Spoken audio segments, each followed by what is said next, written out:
Well, I'd like to welcome everyone. This is the second meeting that we've had for the employers and the coronavirus and the impact, both on the employers and also the students. It's a hope that we continue to learn from each other as we move into uncharted territories. My name is Jim Henderson. I'm the Associate Director of Employer Relations at the Central Career Services Office at Virginia Tech. And we're going to start with just some brief introductions and kind of get into some questions. And we'll start with Chelsea. Thanks, Jim. My name is Chelsea Brooks. I work for Capital One. I've been at Capital One about 3 years, and I lead our strategic partnerships and ultimately events in the Mid-Atlantic Carolina region, so Virginia Tech being one of those schools.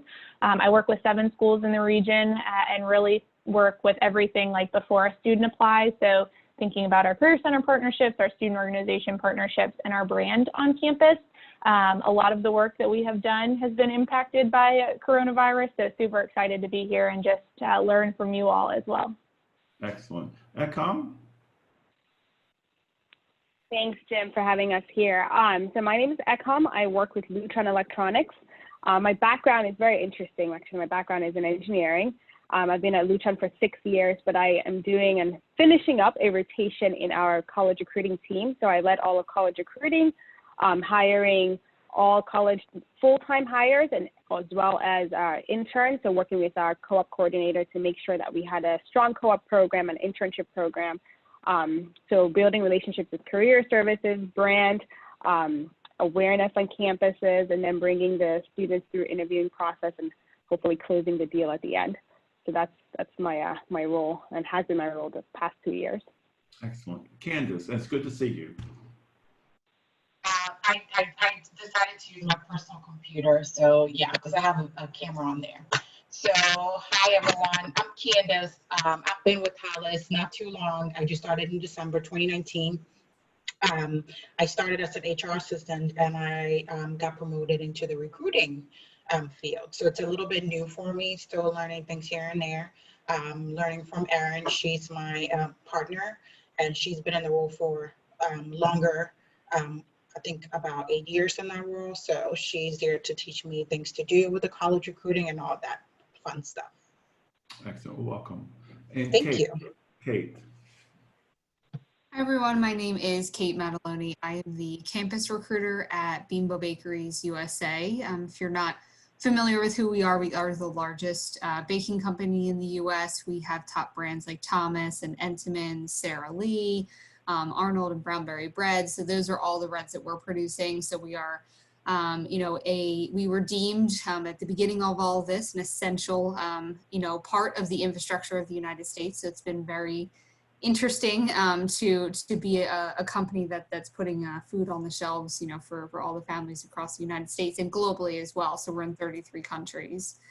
And I, as the campus recruiter, I lead our outreach to our campus functions for our co-op programs. So we do have spring and fall co-op programs that take place, 6-month full-time co-ops, as well as internships. And then I do some recruiting for immediate, graduating seniors into kind of rotational programs. So that is what I manage over here.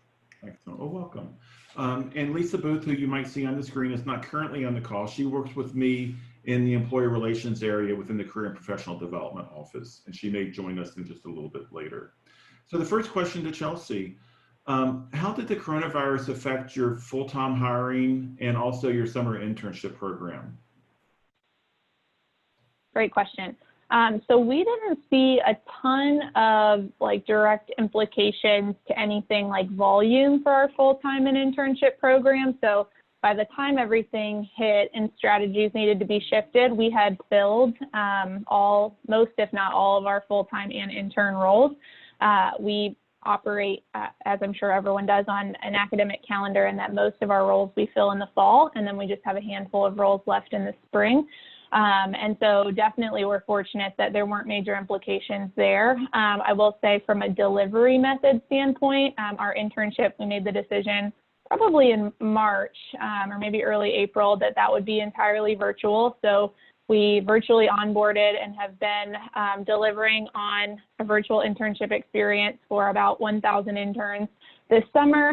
So that has been a huge undertaking, but have seen a lot of success just from the experiences that our interns have had. And then we onboarded our first virtual full-time cohort in beginning of July, so I guess last week, and then have onboarded 4 or 5 more cohorts this week. So all of those things happening virtually, you know, shipping them their laptops, getting them all set up from an access standpoint, and doing that virtually has been definitely a change from the past, but I don't think that there were major implications in terms of like the number of hires that we were looking for, more so just the delivery method. Okay, excellent. Come. Very similar to Chelsea, actually, with our hiring, we had done a bulk of our hiring in the fall and had started early in the spring as well to complete some of the few numbers we had left over. And actually, we took a little bit of a slight different path, especially with our internship program. So with our internship program, we had about 50 to 60 students signed up. And instead of completely pivoting to a virtual program that was still discipline specific, we actually created a new program, which was a virtual program that's running currently right now, actually, for the month of July, that focused mostly on professional development and certain skills development over the course of like the month, where they are virtually engaging with people on our campuses or well, remotely at this point. And they're learning more about our product. They're learning more about skills and areas that they could develop in. We are also working on collaborative projects that they can do together virtually. So this is all brand new. We had to pivot really quickly to create this program, and our co-op coordinator did a fantastic job doing that. And in parallel with that, we also created a pre-boarding program for our new hires that started, our first cohort, like Chelsea said, actually started yesterday. And there's a whole bunch of virtual programs that we put in place ahead of time. And some of them will be, because we are open in certain locations of ours, some of them will be going into the office on certain days, but most of them are doing a rotational schedule where they are working mostly virtually at this point. Excellent. And is that Erin who's joined us by phone?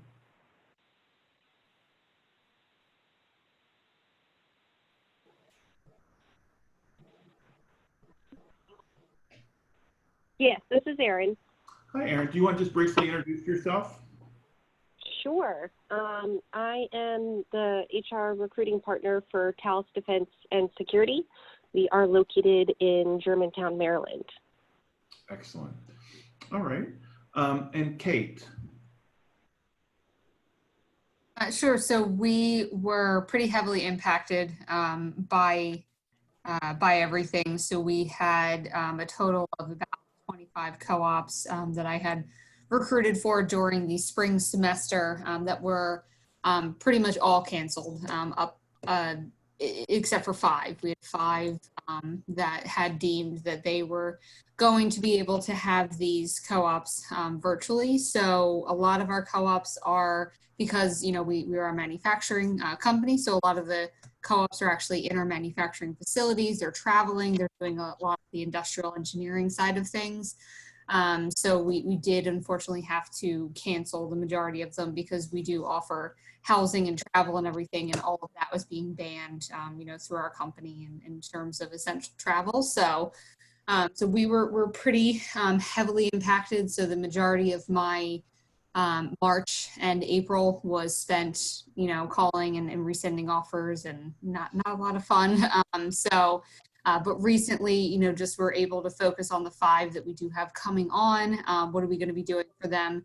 And what's been interesting about this is that we're building out, we had to act pretty reactively to the situation. So the program that we build out, I'm actually onboarding the 5 of them on Monday coming up. It's obviously not to par with what we would like, but we have to think about, we are already being pressured by our company that we are most likely going to be virtual in the spring 2021. So January is when we're going to be onboarding more co-ops, and it's pretty much been almost set in stone that we are going to be doing that virtually. So we are now pivoting to how are we going to build out those specific onboarding activities. We usually have a week-long orientation that takes place on site. We get everybody into a hotel and we do kind of this like great onboarding experience. How do we get that same effect virtually? So that is what we're doing now in terms of what had happened and what we're going to be looking forward to in the future. Okay, so next question, starting back with Chelsea. So looking forward to fall 2020, where pretty much everyone's operating in a virtual environment. Are your recruiting numbers about the same, higher, lower than prior year? And what types of activities do you plan to participate virtually in at a university? Yeah, that's a great question. So very similarly to years past, we usually know kind of like numbers wise what we're looking to hire around the end of July, early August. So kind of the guidance that I have heard is that there won't be any drastic change in what those numbers look like kind of year over year. They'll hold pretty steady. One thing that we have seen and we've been strategically trying to work towards is having a higher number of interns so that they're about the same as the number of full-time folks that we're bringing in, just as we think about kind of the conversion experience and knowing that, the interns that we have, we see really high conversion rates to full-time, wanting to invest some time there. But again, from what I've heard so far, I don't think there will be any sort of drastic changes to the numbers that we're looking to hire for our campus programs. So with that being said, we will still engage pretty heavily across our campuses. It'll just look pretty different. So, job fair is definitely something that we're still looking at doing. We're hosting info sessions. One delivery change will be that we will be hosting those across all of our what we call core schools this fall. So instead of having, an info session at Virginia Tech, an info session at UVA, an info session at William & Mary, all for the same program, we'll just consolidate based on program. So hoping that will lead to like, hey, we have the best of the best really representing us because it's not quite as defined by availability, if you will. We'll still be doing coffee chats. We'll still be engaging with student organizations. So since March, we've been doing a lot of virtual events for students. So things like resume reviews, LinkedIn reviews, how do you successfully virtually network? How do you successfully virtually interview?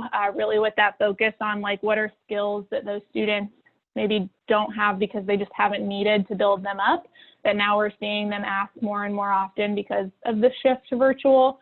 So a lot of those like skill building workshops, we will just move to an online platform. We also use Zoom, so leveraging the breakout rooms just to make sure that they're still interactive.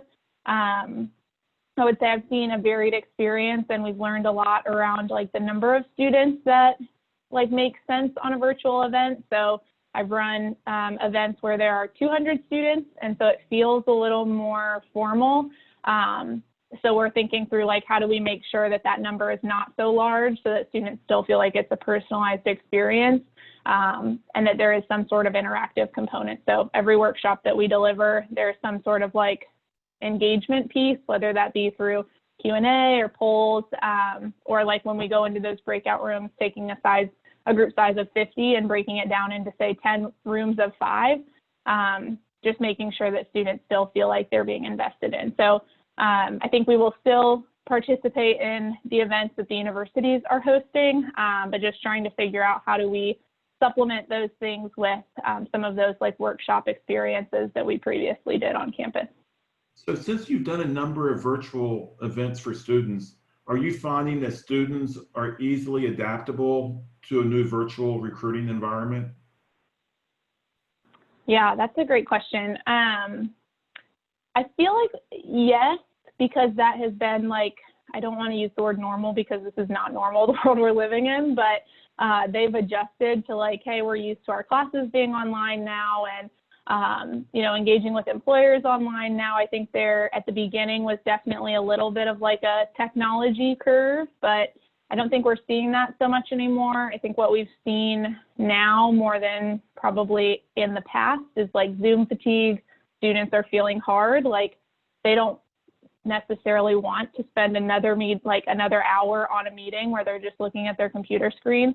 To be honest, I feel that a little bit sometimes too, so I can understand where they're coming from. But I think it's more so like they know how to engage virtually now. It's just a matter of like, there's 6 employers on this call. If we're all doing virtual events, like how many virtual things can they attend before they start to feel like I just can't sit in front of a computer screen again? So I think that's where we have to be really strategic about like, 1, informing our career services partners, like what our plan looks like. 2, I think making sure there is some sort of like interaction and follow up so that we're, making sure students feel like they're still valued and that they had a good experience, because I think the Zoom fatigue is real. Yeah, excellent. Ekam. Yeah, I think very similarly to Chelsea again, our numbers, I believe, will be less actually. We have not yet determined what those are going to look like yet, but we are still going to be engaging on campus. We're still going to be hiring students for next year. We're still going to be hiring interns and full-time. So right now we are in the process of finalizing our strategies, right? To Chelsea's point, it's understanding what can we do at these different schools to be effective, right? If you do multiple events at 50 different schools and students have Zoom fatigue and you only have 2 or 3 attendees, is that as effective or efficient as having, one panel discussion across the board and opening it up to multiple schools? So we're really working on our strategy. We're working on, our core schools that we want to be really focused on, and also professional type development webinars are really what we're going to be focused on, because we have created so much of that during this virtual internship program that or virtual summer program that we created.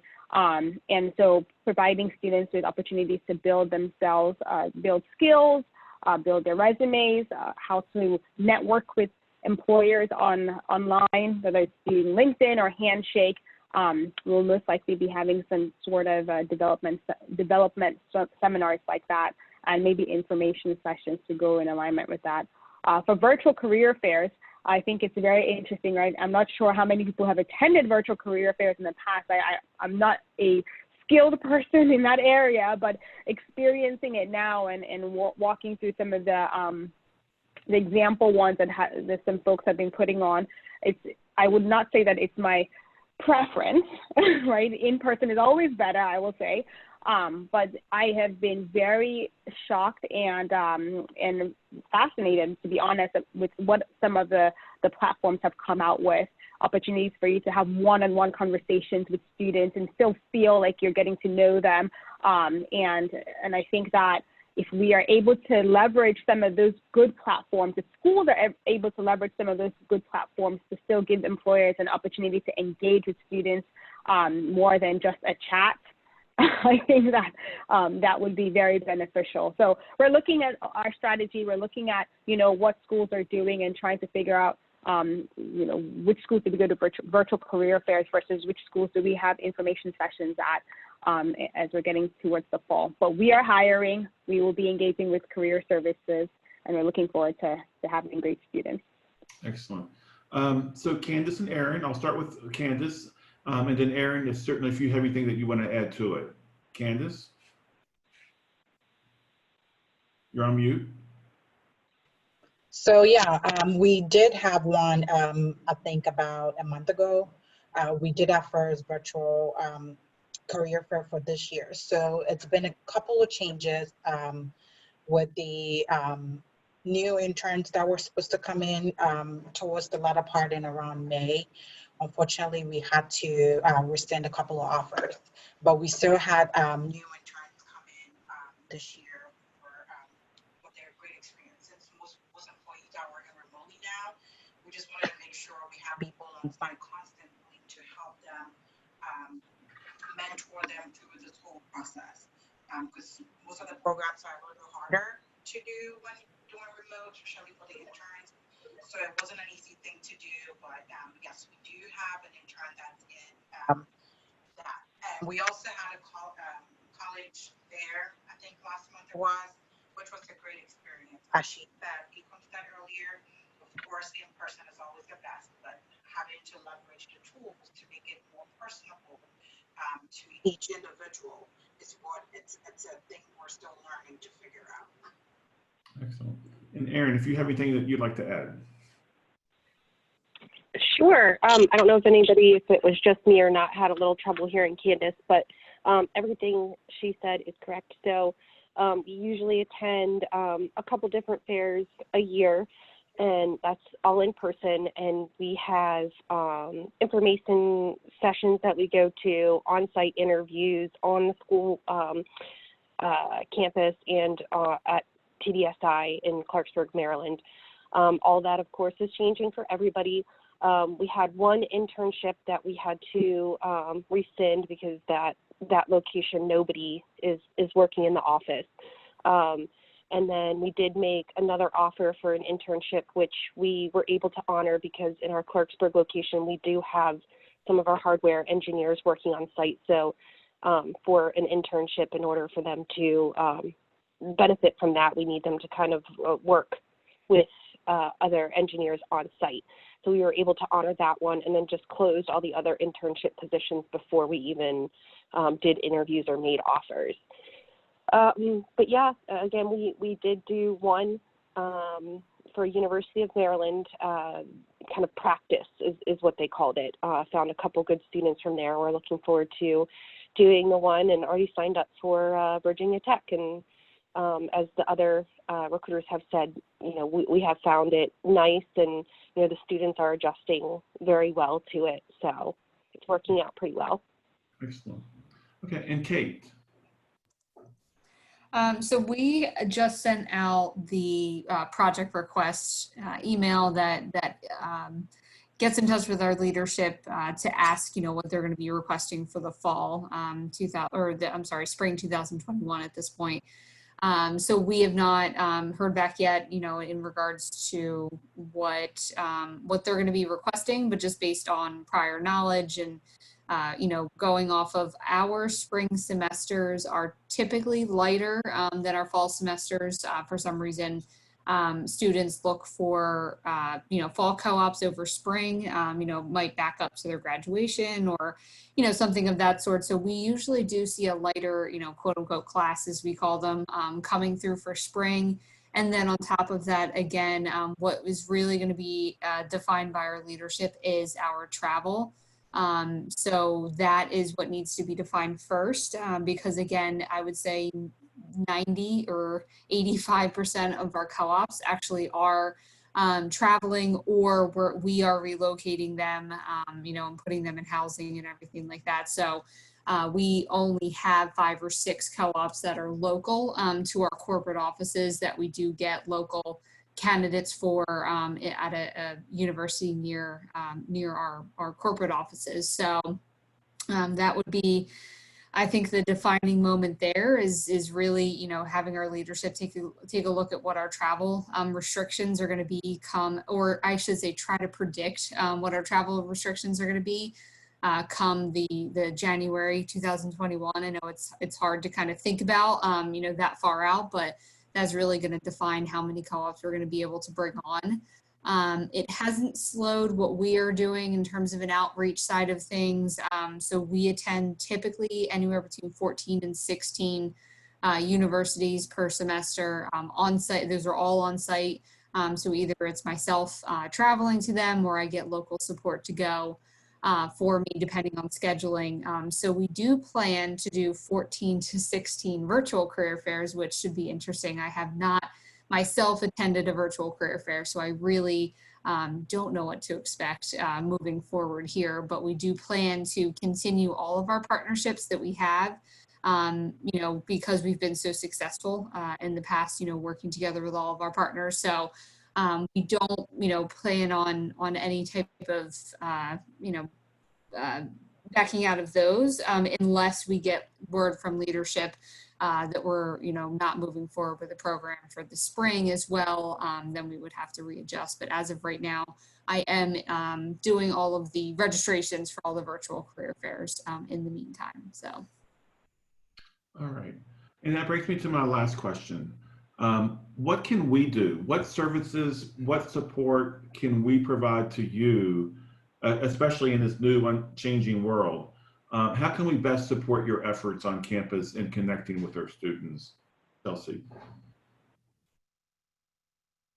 Yeah, that's a great question and appreciate you asking. I think the first thing that comes to my mind is just keeping us updated on what you're hearing from students. I think oftentimes y'all are like the front lines. And so, we get feedback after events and we get feedback from folks that maybe interned with us, but by and large, like we aren't the ones that are talking to them every day. And so I think especially in the virtual environment, just keeping a pulse check on like, what do they need? Like what's going to be a value add? Because I think in my role and my team, as we think about our engagement, I think it's going to be more important than ever that we are providing experiences for students that are actually going to like help whatever they're trying to grow. If that's like they're trying to grow their interview skills, if they're trying to grow their resume, like whatever that looks like.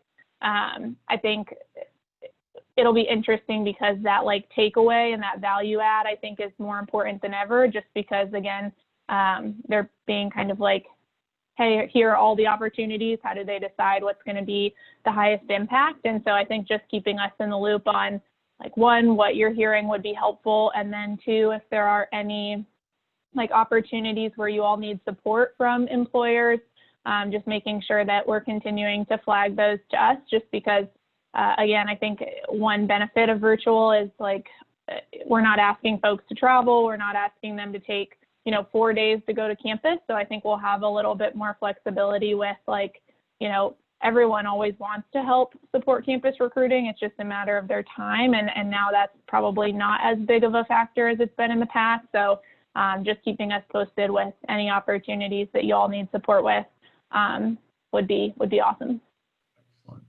Excellent.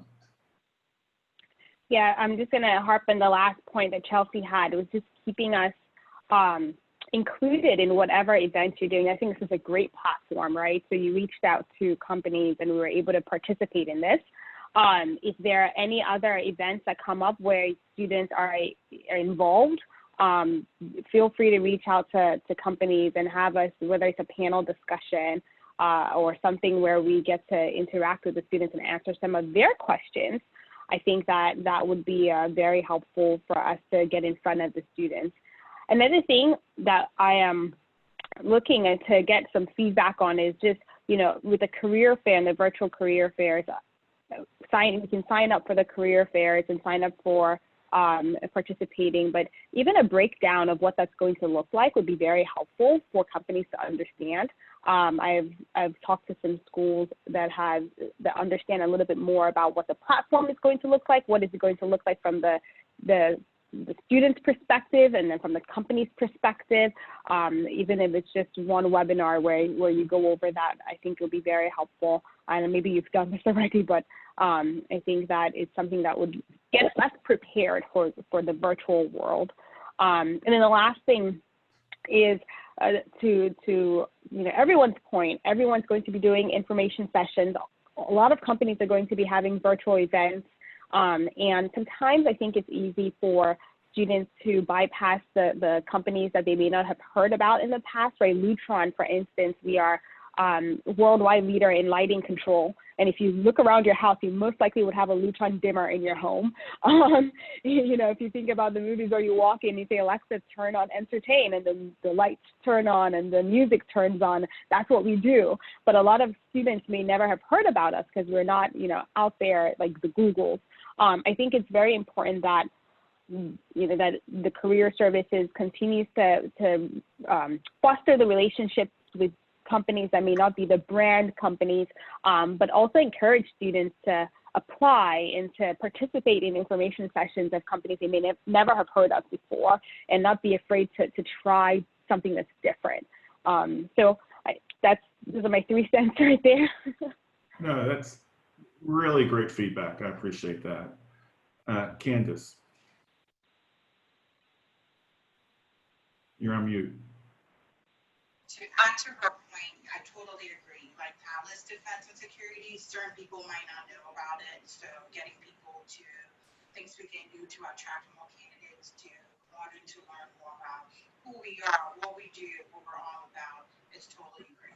So maybe staying in contact, communication probably might be the best.